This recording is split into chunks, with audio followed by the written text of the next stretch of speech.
Fora veus, uns 200 agricultors han sortit aquest matí pels carrers de Lleida amb una 50 de tractors per tal d'exigir preus justos per a la fruita dolça. La manifestació, convocada per grup de pagesos manifestants amb el suport de Jarco aquí a Saja, s'ha iniciat a les 10 del matí a l'entrada de l'antiga Nacional 2. La marxa ha continuat pel passeig de Ronda fins a arribar als serveis territorials d'agricultura, on els productors han deixat 2 nectariners acabats d'arrencar. La marxa ha continuat fins a arribar a la subdelegació del govern de l'Estat a Lleida, on també els productors de fruita han deixat un altre nectariner i també ho han fet a la porta de la seu d'Afrucat, a l'avinguda de Tortosa.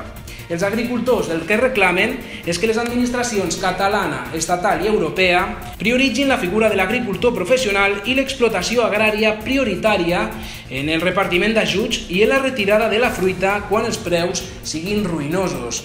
Aquesta reivindicació i també d'altres s'abordaran el proper dimarts dia 10 de maig en una reunió sectorial que convocarà el Departament d'Agricultura.